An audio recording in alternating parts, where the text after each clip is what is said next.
Storylab. Des histoires.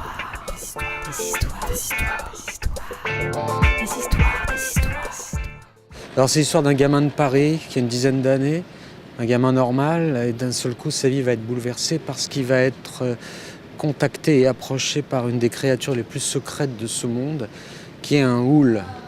Un houle, c'est une créature dont vous n'avez pas entendu parler, c'est normal, personne n'en parle. C'est une créature que généralement on appelle un dragon, mais ça n'a rien à voir avec les dragons. C'est quelque chose que les gens ne connaissent pas et que généralement on attribue à des ovnis parce qu'ils passent tellement vite dans le ciel qu'on ne voit que la lumière. Quel rapport y a-t-il entre un houle et un petit garçon ? Eh bien, vous le saurez en lisant l'histoire, mais généralement c'est une rencontre entre deux esprits. Et les deux esprits, comme dans toute symbiose, ont quelque chose à s'apporter. Ce qui m'intéressait, c'était de créer de toute pièce une créature qui existe déjà dans l'imaginaire sous une certaine forme, qui est le dragon, et d'expliquer qu'en fait le dragon est la légende d'une créature beaucoup plus secrète qui existe réellement. La légende fantasmée par les êtres humains.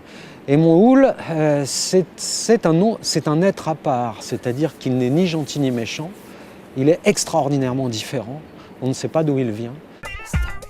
Et donc je voulais que les méchants soient également répartis entre les hommes et les houles. C'est-à-dire qu'il y a une guerre entre les houles et il y a une guerre entre les hommes, avec des alliances de part et d'autre. Parce que jusque-là, dans la mythologie du dragon, il y a toujours le dragon qui est chevauché et dressé par un être humain, mais le dragon, ça n'est qu'un crétin qui vole et qui crache du feu. Là, je voulais une créature beaucoup plus indifférente, beaucoup plus mystérieuse, que je décris relativement peu, si ce n'est qu'elle vole, qu'elle est extrêmement puissante, qu'elle est capable de monter à des altitudes extrêmes. Aujourd'hui, on conçoit énormément de livres à destination des jeunes enfants. Il y a toutes sortes de gens très éduqués, des pédagogues, des linguistes, tout ce que vous voulez. Et on segmente la lecture pour des gamins de 10 ans, des gamins de 12 ans, des gamins de 15 ans. Et en réalité, les lecteurs, ils ne sont pas comme ça. Il y a des gamins de 8 ans, moi j'ai un gamin de 8 ans, il lit des livres qui sont destinés à des gens qui ont 15 ans, lesquels parfois ne les lisent même pas.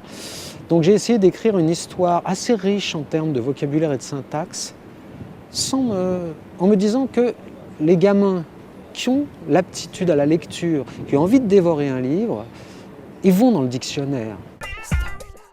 Pour moi, le livre, c'est comme un miroir. C'est-à-dire que je me rends compte qu'il y a des sous-couches. Et moi, je suis un mec très bordélique. C'est-à-dire que j'organise l'écriture du livre, non pas en fonction d'un plan, ce que je suis incapable de faire, mais en fonction de couches. J'ai des images, je pars des images, je les associe, j'essaye de trouver une dramaturgie ensuite. Et donc, il y a un effet miroir du livre sur moi-même. Et souvent, pour débloquer des situations dans lesquelles je n'arrive pas à me dépêtrer, je me raconte l'histoire. C'est-à-dire que j'enregistre. Je fais une prise de son où je me fais un pitch et où je pars sur des hypothèses de travail. Moi, je viens du journalisme, j'ai travaillé dans le cinéma, j'ai eu la chance dans ma vie professionnelle de faire partie de l'équipe qui a créé un journal qui était Studio Magazine. J'ai eu la chance de faire partie de l'équipe qui a créé une télé, c'était Ciné Cinéma. J'ai eu la chance ensuite de rencontrer des gens qui faisaient de la BD, de scénariser une BD qui a été un petit événement en son temps.